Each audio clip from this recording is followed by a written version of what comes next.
Oui, excusez-moi, c'est juste. On me demande s'il n'y a pas un petit chat qui est glissé, mais je ne vois pas pourquoi il y a un petit chat qui se sur son assiette. Non, pardon. Non, il n'y a pas. On peut commencer? Non. Mesdames, Messieurs, bonsoir. Nous sommes heureux donc, de vous accueillir ce soir ici, à l'hôtel Akari, pour ce nouveau cabinet des curiosités. Vous pouvez éteindre les portables, s'il vous plaît. Ah oui, justement. C'est très important. C'est très important. Le cabinet ce soir sera un peu spécial. Nous allons essayer, d'où l'histoire des portables, nous allons essayer avec vous, tous ensemble, de convoquer l'au-delà. Nous allons essayer de rentrer en contact avec notre cher auteur bien-aimé, Jean-Baptiste Poquelin, mort il y a 400 ans. Donc, nous allons vous demander toute votre concentration. Si vous pouvez mettre les sacs par terre, s'il vous plaît, pour ne pas gêner les énergies. Mais c'est sérieux, non? Vous pouvez aussi, peut-être, avoir les jambes, surtout pas croisées, ça va. Mettre les mains au-dessus des genoux, à 5 cm, peut-être. Les pouces tournés vers l'intérieur.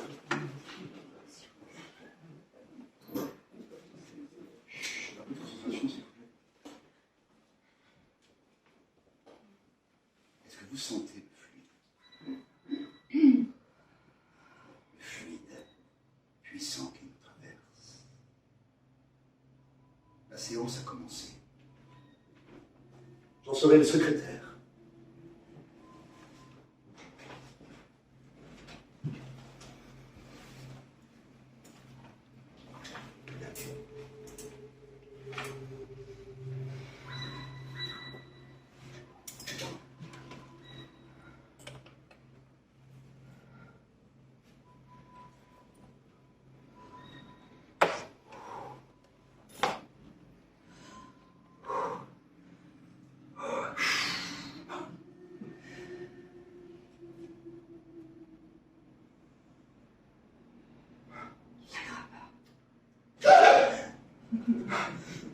Qui es-tu?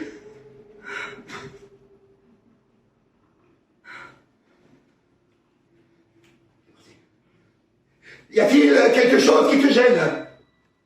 Si oui, tape un coup. Sinon, tape 2 coups. Quoi? Qu'est-ce que c'est?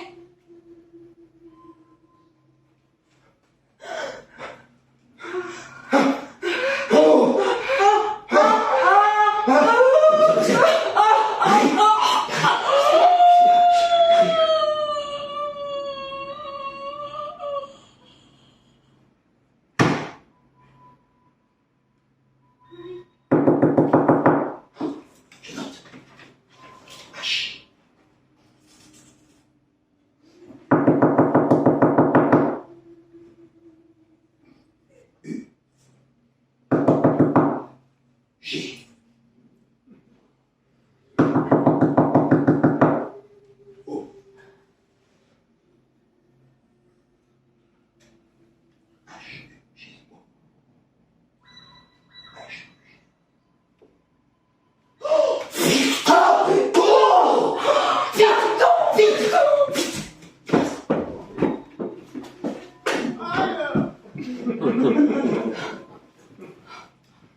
Qui es-tu?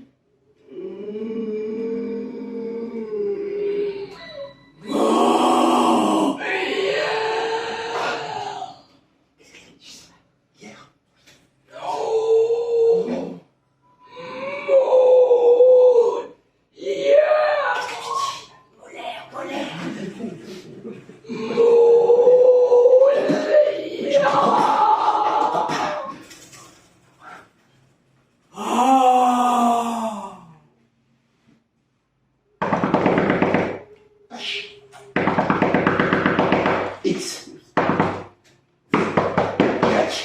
Je comprends rien. Je comprends rien à rien. H, Y, Z, F, Z, O. Ça veut rien dire. Hein? Ça veut rien dire. Il faut qu'à la porte, hein. Quoi? Entrez. Maître Corbeau sur un arbre perché tenait dans son bec. Monsieur Lafontaine, vous c'était l'an passé. Allons. Rien ne sert de courir.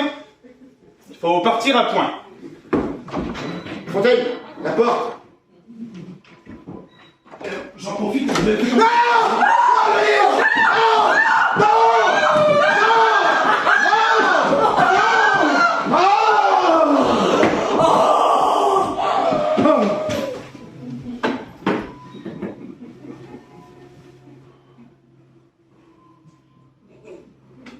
Molière, as-tu bien travaillé? Comment se porte ton malade? Je n'arrive à rien. Je suis vide. Je suis sec. Ah, je griffonne, je grimouille, je fais du charabia. Et dès la fin de l'acte 1, je suis à bout. La scène entre Toinette et le malade m'échappe. Veux-tu que je te dise? Je suis un pillard. Je n'ai rien inventé. Jamais. J'en suis incapable. Mais même si je l'étais, tout s'y oppose, les contraintes, le temps. J'ai plié Plaute, Terence, les Grecs, les Espagnols, les Italiens, et je me heurte à une simple scène entre une servante et son maître. Quelle misère, en effet, mon pauvre ami. Eh bien, pourquoi ne fais-tu pas entre Toinette et Argan la même scène qu'entre Scapin et Argante? Oh, Pourquoi? Oh, que diront-ils? ne te soucie pas de ça. Je m'en souviens même plus. Moi si. Je suis sûre qu'il ne le fera point. Tu changes le il en elle et tu as ta scène. Oh, Je l'y forcerai bien, je l'y forcerai bien. Je vous dis qu'elle ne le fera point. elle le fera? Vous la déshériterez? Non, non, pense un peu. Il le fera. Elle le fera. Ou je la mettrai dans un couvent. Vous? Moi? Bon. Comment bon? Bon, moi, les vous, les bons, les comment bons. Quoi donc? C'est bon les mots, les vous, les commandants. Hein? Ça fait rebondir la scène. Mot pour mot? Mot pour mot. Vous la mettrez point dans un couvent. Je ne la mettrai point dans un couvent. Non. Non. Non. Oh, et, voilà qui est plaisant. Non. Oui, voilà qui est plaisant. Non. Je ne mettrai point mon... Non. Je ne mettrai pas ma fille dans un couvent si je veux. Tu rajoutes si je veux? Oui, Attends. si je veux. Je rajoute si je veux, là. Non, et la grange. Bon. Si je veux. Bon. Non, vous dis-je. Qui me l'empêchera? Vous-même. Moi. Oui, vous n'aurez pas ce cœur-là. Je l'aurai. Vous vous moquez. Je ne me moque point. La tendresse paternelle fera son Non, office. non, là tu dis la tendresse paternelle vous prendra. La tendresse paternelle vous prendra. Elle ne me prendra pas. Bon. La Scapin disait oui, tu peux trouver mieux, je pense. C'est un tout cas unique. Et que diront-ils? Ils riront. Ils ne s'en apercevront même pas. Allez, tu m'as fatigué, va-t'en.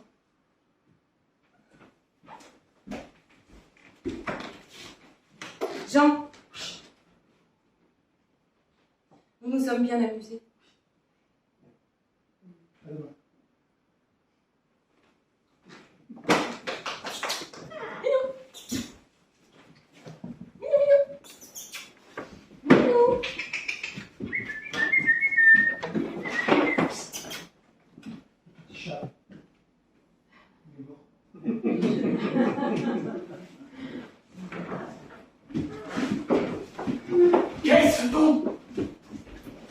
Qu'avez-vous? Laissez-moi, je vous prie. Mais encore... Dites-moi, quelle bizarrerie! Laissez-moi, vous dis-je, j'ai quoi à vous cacher. Mais on entend les gens au moins, sans se fâcher. Moi, je veux me fâcher et ne veux point entendre. Dans vos brusques chagrins, je ne puis comprendre. Et votre ami, enfin, je suis tous les premiers. Moi, votre ami? Rayez cela de vos papiers. J'ai fait jusque-ici profession de l'être, mais après ce qu'en vous, je viens de voir paraître, je vous déclare net que je ne le suis plus. Il ne veut nulle place en des cœurs corrompus.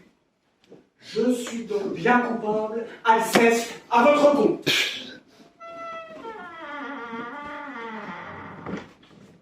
Qu'est-ce que tu veux? Non, c'est le livre Molière, le malin plaisir. C'est le livre Molière, le malin plaisir. En vente, 22 € tous les soirs devant le théâtre. Moi je l'ai, il faut que je me change.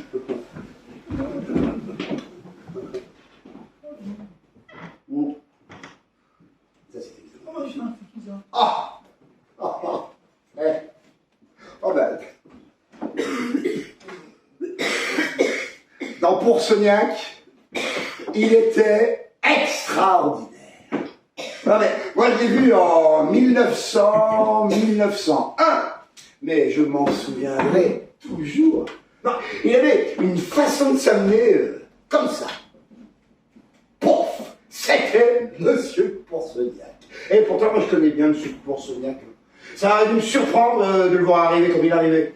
En costume de golf, avec un chapeau blond et le visage tout noir.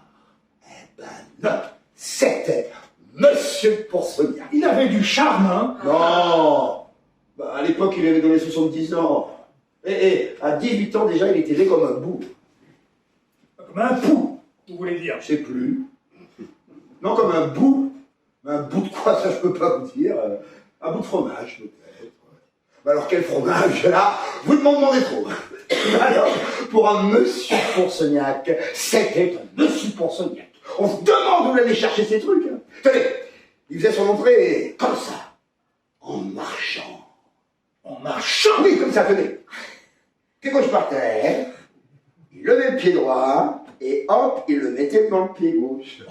Et à ce moment, on se dit, tiens, c'est le pied droit qui est important et qui va tout faire. Hop, il vous le laissez tout bonnement par terre, et hop là, le pied gauche qui s'envole. Médusé, on était. Et à ce moment-là, le public, il était tendu comme une arbalète, comme ça, jusqu'à ce qu'il soit arrivé au milieu de la scène. Droite, gauche, droite, sauf une fois, pour éviter la monotonie, où il se servait du même pied 3 fois de suite. Tim, tim, tim. Ah, vous pensez, on était médusés. Et alors là, vous comprenez, il prenait tout son temps. Et remontait sa culotte de golf. Il se mouchait. Ça aurait pu durer des heures. Mince! Non mais ça c'est le suspense, qu'est-ce que vous voulez? Et alors, tout à coup, quand il y avait déjà la moitié de la salle qui avait fichu le camp, voyant que c'était fini, tout à coup, voilà son silence qui grossit, ça devient d'une pesanteur qu'on aurait dit un orage. Et crac, le voilà qui parle. Mince. Alors là, c'était coup de bambou, la façon comme il parlait. Hein. C'était encore mieux! Oh, c'est que ses effets, il savait les graduer. Hein. Toujours, de plus en plus fort, il ne vous lâchez pas. Tendu comme une arbalète, on était... on pouvait plus. Ah ben la seconde d'après, c'était plus comme une arbalète qu'on était tendu, c'était comme une catapulte. Mince! Écoutez, moi je connais Monsieur Pourceaugnac par cœur. À l'époque même, je peux vous dire que c'était sur le bout des doigts que je la savais par cœur. Monsieur Pourceaugnac, croyez-moi, si vous voulez, je ne reconnaissais plus le texte. Et il y avait une manière de vous ressortir ça, on aurait pu dire la même chose, c'était tout neuf, comme si ça venait de sortir de la bouche de Molière. Tenez, vous savez sa première réplique là, juste avant, après le silence énorme, là où il se mouchait et tout, eh ben, il capotait une ou deux fois Mais moi, rien d'en parler, je sais pas. Je suis suffoqué. Suffoqué. Oui. Mais il tapait justement 2 ou 3 fois sur l'épaule de son partenaire, comme ça. Et puis il disait, sans intonation, il disait Ah. Oh mince. C'est pas fini. Il disait Ah.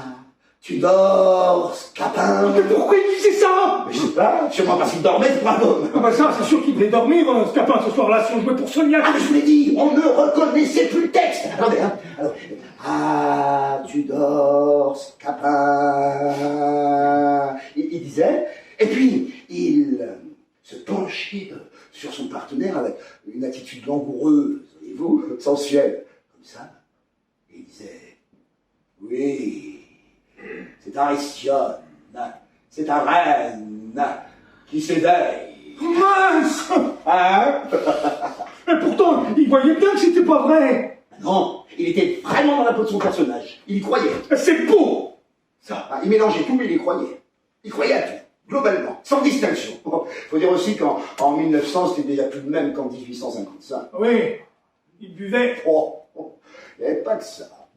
Mais alors, quel acteur. Moi, je l'ai vu l'année dernière dans Le Malade imaginaire. Moi, un homme comme ça, j'appelle ça, vous savez comment? Non. Un monstre sacré. Un sacré monstre, si vous voulez, mais un monstre sacré. Et bon nageur en plus. Remarquez, moi, quand je l'ai vu l'année dernière dans Le Malade imaginaire, eh ben, on peut dire qu'il avait complètement renoncé à la Et natation. pourtant, Dieu sait qu'il nageait bien. Oui, parce que dans la natation, malgré tout, Ah, parce que non seulement il nageait bien, mais il nageait vite. Moi, je l'ai vu en 1927 dans le bassin d'Arcachon. Ben, on aurait dit une torpille. oui, mais l'année dernière, quand même, pour lui, le théâtre, c'était le bout du monde. À son âge, vous savez. Oui, forcément. Ben oui, parce que dans la natation, quand même, il y a quelque chose qui change tout. C'est l'eau. L'eau. Ah oui, bah oui, au théâtre, il n'y a pas d'eau. Non. Surtout que dans une pièce comme Les Fourberies de Scapin, là, quand ils ont besoin d'eau, il faut une petite scène de galère et puis zioup, le tour est joué. Vous pensez c'est bien plus commode? Ah non, c'est pas comme... Ah non, non, du tout, du tout. Oui. Oui, qu'est-ce que je disais, moi, déjà? Je sais plus. Oh, Dans le Malade imaginaire, non? oui, mais alors, attendez. Oh, page 5. C'est tout mélangé. Ah ben vous êtes comme lui, vous mélangez tout. Oui. Dans le Malade imaginaire. Et pourtant, il faut bien dire qu'il n'avait plus tous ses moyens, hein. Il marchait plus tout seul, n'est-ce pas? Ah bon? Il fallait le porter. Non. Non, mais tout de même, il émettait du sien. Il marchait, on aurait dit seulement. On voyait bien que pour marcher, il lui fallait des domestiques. 4 domestiques qu'il lui fallait. Il lui en fallait un pour le pied droit, un pour le pied gauche, un pour le buste, et puis alors il lui en fallait un pour lui maintenir la tête droite. Eh ben, vous comprenez, ils avaient beau s'effacer, les domestiques. Eh ben, au maximum, et même au maximum, comme dit ma machine à écrire, eh ben, on les voyait. Ah ben forcément. Ah! Mais ça n'avait pas d'importance. Elle était là. C'était une sorte de miracle qui s'opérait. On le posait sur son fauteuil et le tour était joué. On ne voyait plus ses domestiques, ni ses rides. On ne voyait plus que le malade imaginaire. Alors, vous pensez si on s'amusait parce que le malade imaginaire, c'était quand même drôlement aux pommes. Ah, le texte, oui, c'est éternel. Et beau. Ah, beau! Ah, le texte, oui. Remarquez, le texte, il avait un 5e domestique qui le disait à sa place en se cachant derrière le fauteuil. Ça fait rien, ça. Parce qu'il restait les jeux de physionomie. Oh ben même pas. Non, les jeux de physionomie, c'était un 6e domestique habillé en coiffeur qui faisait derrière en lui tirant la peau du visage. Mais c'était bien. Une ovation. Oh, oh. On lui a fait une ovation, il s'en est même pas rendu compte parce qu'il était complètement mon sou. Oh bah oui, bah, le talent qu'il a, il a le droit de picoler un peu. Mais oui. Alors moi, je l'ai vu l'année dernière encore L'avare, non. le bourgeois gentilhomme. Non, dans l'autobus. Ah, Ah bah, c'était pas pareil. non, c'est pas pareil, mais... C'était pas pareil. Non, mais tout de même, c'était... Pas pareil. Entrez. Entrez.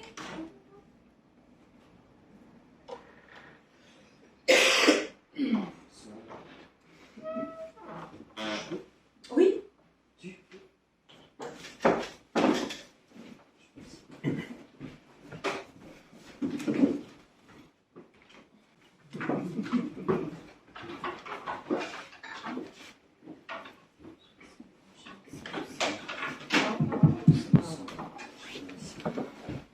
Ça marche.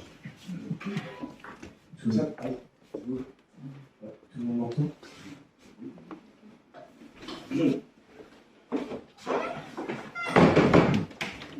Bonsoir mesdames et messieurs. Vous allez bien? Ça va? Vous m'entendez? Je parle assez fort. Alors, excusez-moi. Excusez-moi d'interrompre, mesdames et messieurs, votre surprise party. Mais c'est important parce que vous le savez, cette année, c'est une année particulière parce que cette année, c'est l'année... c'est l'année qui déjà? Si, ah oui, c'est l'année Molière. Voilà, c'est l'année Molière. Alors, on fête ces 400 ans, paraît-il. Alors, biologiquement, j'ai pas compris comment concrètement c'était possible. Et puis, physiologiquement, j'aimerais pas trop voir à quoi ça ressemble. Mais alors, de toute façon, on lui a envoyé une invitation et monsieur n'est pas venu. Ah si, c'est faux. C'est faux ce que je raconte. Il y en a, paraît-il, qu'on bu un verre avec lui au pieu.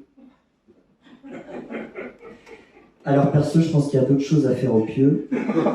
Et puis en plus, on risque de tacher les draps. Alors je suis pas venu là pour parler entretien du linge, mesdames et messieurs. Non, mais c'est Vincent Tavernier. Il a pu rentrer. Ouais, il était derrière moi tout à l'heure. Il est là. Bonjour, monsieur le directeur. Alors, c'est Vincent Tavernier, le directeur des Malins Plaisirs. Il m'a dit que ça serait bien, pendant ce festival, d'avoir une petite bulle culture. Je trouve que ça manque un peu de culture pendant le festival. Et donc, il m'a missionné. Excusez-moi, c'est jamais pratique ce truc. Voilà. Vous me voyez quand même? Ouais. Et donc, il m'a missionné pour vous expliquer un peu ce qu'était la vie de... Alors ça m'échappe toujours. Pourtant, alors je dis sur le bout de la langue de... Molière, c'est ça. Alors en français dans le texte, Molière. Alors vous prévenir tout de même qu'à la base, c'était pas moi qui devais faire cette présentation. C'était Georges Forestier. Je sais pas, vous connaissez? Oui? Vous le connaissez personnellement? Non, c'est un ami proche? Vous ne connaissez pas. Alors, Georges Forestier, professeur émérite de littérature française à la faculté des lettres de la Sorbonne. Il y enseignait l'histoire du théâtre aussi, et c'est surtout le grand biographe de Molière en France, dans le monde, et il a écrit d'ailleurs une biographie qui s'appelle Molière, à juste titre. Mais alors, j'ai bien reçu le bouquin, et je peux vous dire, il pèse 1,6 kg. Alors je me suis dit que soit les mots pesaient très lourd, soit que vraiment il y en avait beaucoup trop. C'est lui donc, Georges Forestier, qui devait faire cette conférence intitulée « Molière, qui es-tu » Une invitation lui avait été envoyée, il avait répondu très favorablement, il avait travaillé et écrit son texte, il avait pris quelques-uns de ses bouquins pour vous les vendre. Il avait fait sa valise, il avait mis son maillot de bain, un slip, quelques affaires. Il était monté dans le train à Paris-Nord. On était venu le chercher à la gare de Rang-du-Flier. Il avait mangé son premier wedge complet chambon, saucisse, bière, salade frites. Il avait eu un peu de mal à le digérer, mais bon, alors ça, comme tout à chacun. Hein. Et il s'était un peu assoupé ensuite au Best Western, s'étonnant de ne pas avoir une chambre avec vue, mais surtout lorsqu'il s'est aperçu ensuite qu'à Montreuil-sur-Mer, il n'y avait pas la mer. Ben, il est reparti au 6. Alors remarquez qu'il est tout de même un petit peu de mauvaise foi, parce que lui, il habite en région parisienne, dans le 93, dans un joli pavillon à Montreuil, Montreuil-sous-Bois, pour être plus précis, et à Montreuil-sous-Bois, il n'y a pas non plus les bois. Cohérence quand tu nous tiens. Vincent Tavernier s'est donc évidemment confondu en excuses, arguant que grâce au réchauffement climatique, la mer reviendrait bientôt au pied des remparts. Alors sympa pour les gens de la ville basse. Mais alors ça n'a pas pris, et donc il a choisi quelqu'un qui était déjà habitué à cette arnaque. Il a choisi moi. Alors je me suis renseigné sur un peu ce qu'était la vie de Molière. Alors moi je le connaissais pas trop, je connaissais pas trop sa vie, comme j'ai l'habitude de dire, je suis comédien, je suis pas biographe. Ce qu'on me demande c'est de jouer, c'est pas de réfléchir. Alors j'ai pris mon courage à deux mains, avant-hier pour être précis, et pour vous fournir un exposé au plus pointu, je suis allé vaillamment sur ce que l'universel fait de mieux, je suis allé sur Wikipédia. C'est que de descendre. Alors j'espère que pendant cette présentation, je ne serai pas trop mou. Parce que c'est vrai que quand je l'ai faite hier, je manquais un peu d'énergie. Même Vincent Tavernier m'a dit « Attention Olivier, ta présentation, elle était un peu molle hier. » Alors, Molière. Première info très importante, mais alors, ça, excusez-moi, hein, tout le monde le connaît. Je fais que répéter, Molière, mesdames et messieurs, ne s'appelait pas Molière. Ah non, non, non, mesdames et messieurs. À la base, il avait un nom et un prénom comme tout le monde au départ, avant toute chose, mais ça tout le monde le sait. Je l'ai noté en gros sur mes fiches, mais même si tout le monde le sait, au départ, il s'appelait J.B. Poquelin.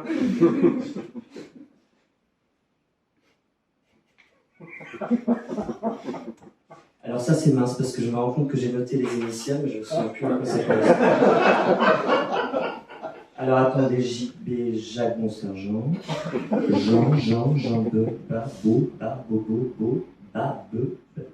Bernard. Ben voilà, ça se très bien. Jean-Bernard Molière, c'est Poquelin. Poquelin, bon, dans l'ordre. Alors j'ai pas trop compris d'ailleurs pourquoi il était important de parler de la vie de Jean-Bernard Molière, parce que il a eu une vie somme toute assez confondante de banalité. La preuve, il est né de deux parents. Eh ben moi aussi. Et je suis pas pour ça que je suis dans la pléiade. Ah si, quand même. Il a vécu une enfance assez heureuse, il avait beaucoup de chance parce que son père lui faisait énormément de très bons gâteaux. Vous savez pourquoi? Non? Parce que son père, c'était le pâtissier du roi. Non, ouais, Olivier, t'es trompé, c'est tapissier du roi. Tapissier du roi. Ah non. Ah non, ça c'est parce que tu es dysorthographique, même. Alors, on n'a jamais retrouvé d'ailleurs cette passion culinaire dans l'œuvre de Molière. Ah si, quand même, une chose dans sa biographie, j'ai retrouvé, il a fait un jour une tarte aux truffes. Qui avait d'ailleurs très mal cuit en première cuisson. Alors, pour rester dans le domaine de sa vie privée, on peut dire quand même qu'elle a été pas piquée des hannetons. Parce qu'il est sorti d'abord avec Armande Béjart, la mère, puis avec Madeleine Béjart, sa fille, enfin la fille de... Alors attendez. Non, c'est le contraire. Alors non, il est sorti avec la fille, Madeleine d'abord, puis avec la mère, la mère de la fille, Armande. Non, alors attends, c'est pas là que je me trompe. Non, c'est sur les prénoms. Parce que, attendez, la mère, elle s'appelait comment? C'est qui la mère? C'est Madeleine. Oh là, je suis pas vraiment sûr de vous croire. Bon, alors, écoutez, vous savez quoi? On a qu'à les appeler Arlement des Marvelaines, voilà. Alors, mesdames et messieurs, si Molière est connu, c'est surtout, c'est pas tant à cause des frasques de sa vie privée, c'est surtout grâce à son génie comique, bien sûr, son talent dans la drôlerie. Alors, tout le monde a évidemment en tête des répliques célèbres, par exemple dans les fourberies de Scapin, quand Scapin dit à Géronte « Où pourrais-je le rencontrer pour lui dire cette infortune ?» et que Géronte lui répond « Qu'est-ce que c'est donc ?» Ou encore dans l'Avare, avec le célèbre Harpagon qui dit à La Flèche, dans l'acte 1, scène 3, Tu m'as fait que je veux que tu sortes, et la flèche de lui répondre tout de go, mon maître, votre fils, m'a donné ordre de l'attendre. Dans le Misanthrope également, dans une de ses célèbres tirades, Alceste, je cite, non, je veux m'y tenir.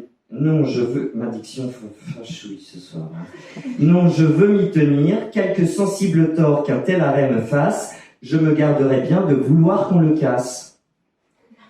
Et enfin, pour finir, dans le bourgeois gentilhomme, dans la scène d'ouverture, le maître avancé, évidemment, qui dit « Le voilà qui vient ».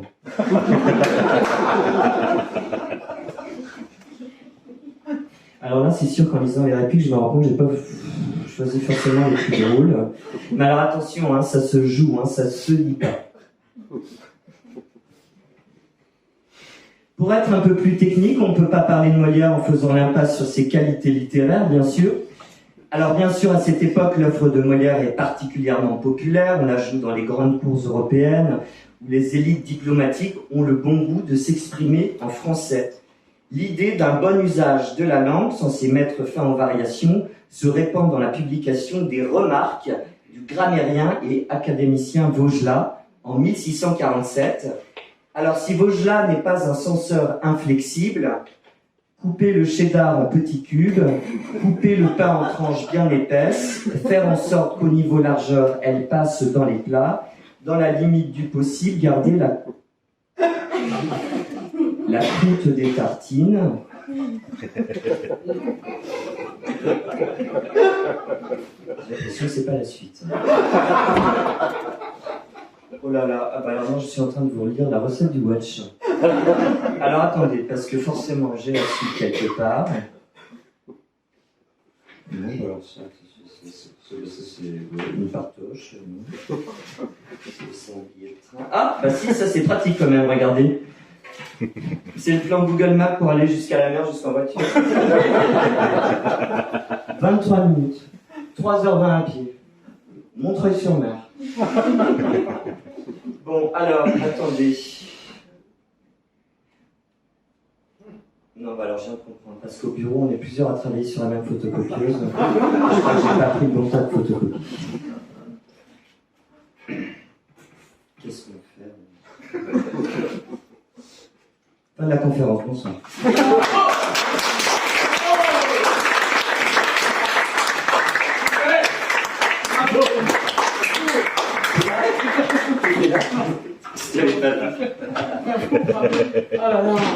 J'ai fait ça vite.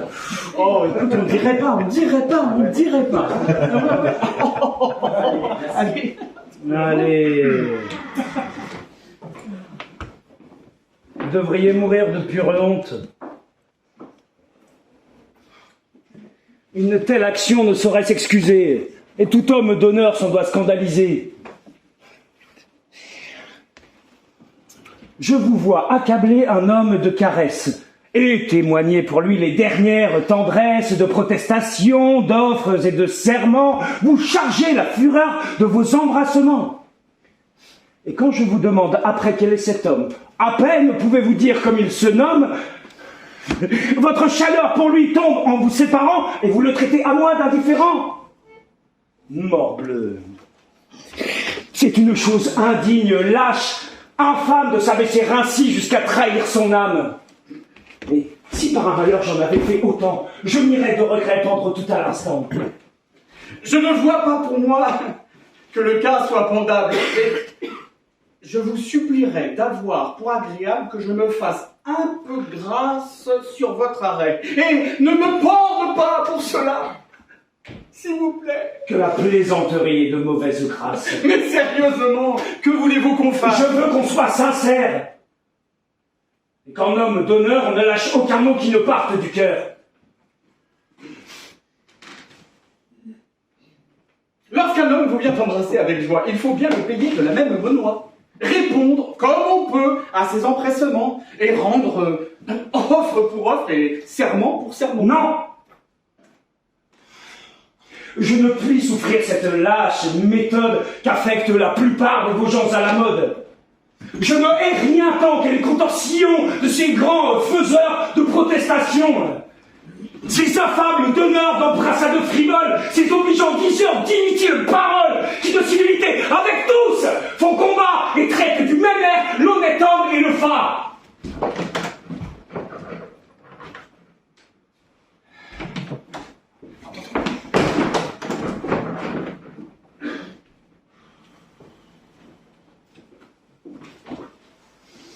Quel avantage a-t-on qu'un homme vous caresse?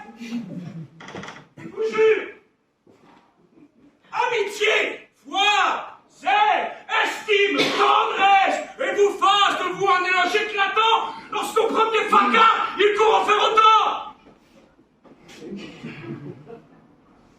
Non, non, il n'est point d'âme un peu bien située qui veuille d'une estime ainsi prostituée. Et la plus glorieuse a des régales peu chères des convois qu'on nous mêle avec tout l'univers. Sur quelques préférences, une estime se fonde. Et c'est n'estimer rien qu'estimer tout le monde.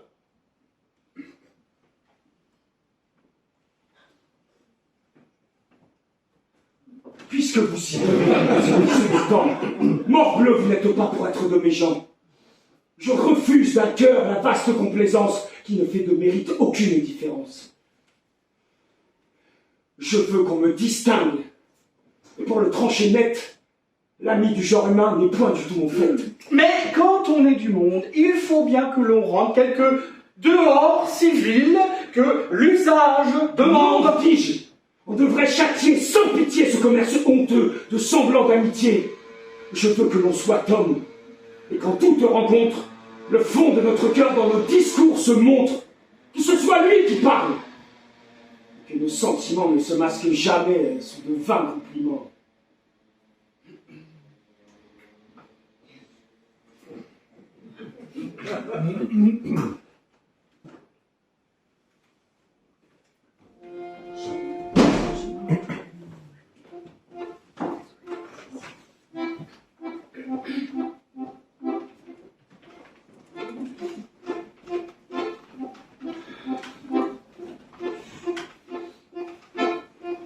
Moi, je connais un ami, il s'appelle Alceste. C'est son nom, Alceste. Nous, on l'appelle Zantrop, c'est notre ami Zantrop.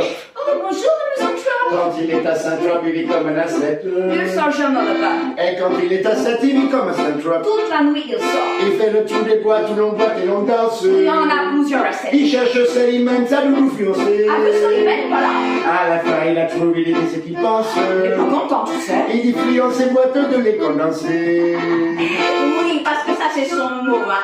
Il dit que ceux qui dansent dans ces boîtes, ils sont affreux. Et quand ils s'arrêtent de danser, il dit ce sont des boîtes de lait condensé. Oui, j'ai pas compris. Hein. Mais bon, ça fait rigoler. Enfin, pas trop, hein. Ah bah oui, mais lui, il est en colère. Et il dit, en baissant des Molières, non, je ne lui aime tant que les lâches méthodes. Ah, il n'aime pas. Qu'affectent la plupart de vos gens à la mode. Il n'aime pas le mode. Et je ne lui aime tant que les contentions. Il n'aime pas le jerk. Je tourne en faisant des protestations. Il n'aime pas du tout. Viens, ma Célimène, viens, je t'emmène. Laisse ces pas je faire ensemble le joujou. Il danse le jerk. Toute la flatterie et la flatterie. Avec le mot. C'est rien que du chiquet de la côte de piquet. Ah oui, parce que ça c'est son mot encore. Il dit pour le mot, pas besoin de faire des manières. Non, lui c'est tout de suite un bon mot, c'est pas compliqué. Mais Célimène, comme ça, on ne peut pas faire tout de suite boum boum. Non, parce que Célimène, c'est une grande coquette. Et puis attends, tu vas voir. Mais notre Célimène dit pas toujours amen, non. Oh non. Au contraire, là, souvent, elle dit amen, non. Ah, c'est vrai ça. Moi, j'aime bien ce de conversation, oui. Ah oui, même si... Puis, je suis pas ennuyant, je l'en pas à minuit. Si tu crois qu'en amour, il n'y a pas besoin de hors d'œuvre, va donc chercher ailleurs qui peut faire ton bonheur. Pour gagner une guerre, il faut faire des manœuvres. Mets du miel sur ton piège pour attraper mon cœur. Et ben voilà, tout ça c'est de la bête diatribe. Elle est comme ça, Célimène, elle aime avoir beaucoup d'amants qui font un élément de manière. Ouais, et tout ça, c'est bien triste. Et ça donne envie de partir et chercher sur la terre un endroit écarté où d'être hommes d'honneur, on sont en liberté. Mais, comme il a dit un copain à moi, il n'y en a pas. Tout est loué depuis Pâques. Alors, qu'est-ce que tu veux faire?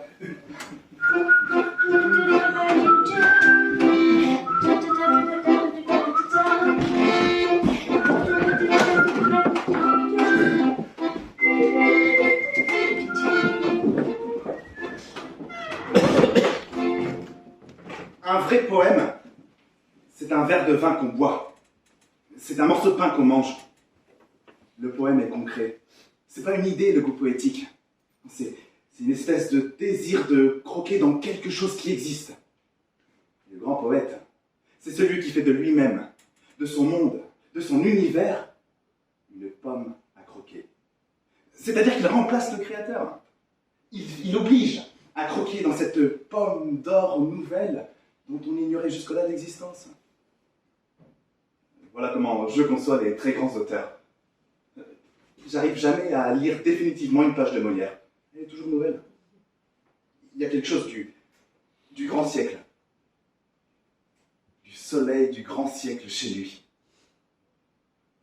J'ai.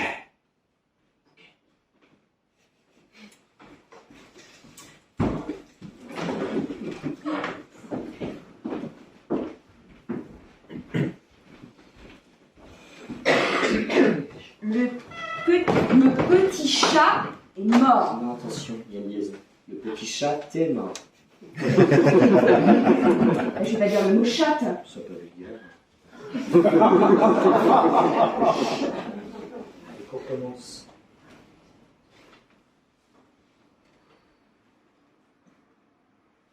Ne soyez point surpris, Don Juan, de me voir à cette heure et dans cet équipage. C'est un motif pressant qui m'oblige à cette visite. Et ce que j'ai à vous dire ne veut point du tout de retardement. Je ne viens point ici pleine de ce courroux que j'ai tantôt fait éclater. Et vous me voyez bien changé de ce que j'étais ce matin. Ce n'est plus cette donne Elvire qui faisait des vœux contre vous, et dont l'âme irritée ne jetait que menaces et ne respirait que vengeance. Le ciel a banni de mon âme toutes ces indignes ardeurs. Il ne faut pas mettre de point. Il faut que ça soit un débit. Quelqu'un qui se met à parler tout à coup pendant 2 pages et demie, c'est quelqu'un qui se défait, qui dit d'abondance ce qu'il a à dire. Si tu mets les points, tu coupes le sentiment, tu coupes l'effusion dans laquelle cette femme parle. Respire à l'intérieur de la phrase, mais ne respire pas au point.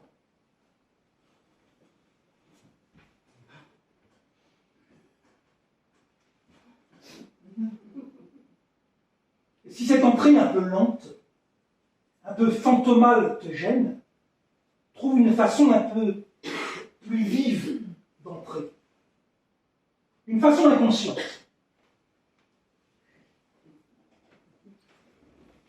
Tu entres d'une façon un peu trop consciente, un peu trop sûre de ce que tu fais. Elvire entre, elle écarte les valets, elle va droit au cœur de la maison, elle aperçoit Don Juan, elle lui parle. Il faut qu'on soit étonné de cette entrée si simple et de ce ton de parole qui est d'une autorité absolue.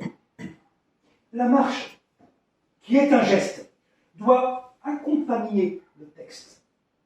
Tu es porté dans ta marche par ce que tu as à dire. Et au moment où tu vas arrêter, tu vas avoir le même flot rythmé de paroles que tu l'amorces dans ta marche. Et alors, c'est parfait.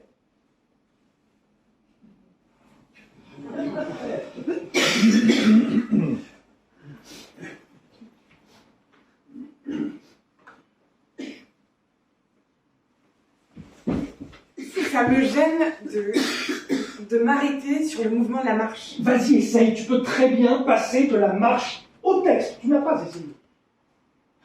Je vais essayer. Tu es gêné parce que tu entres un peu trop lentement. Tu veux bien refaire l'entrée. Tu as ralenti ton entrée.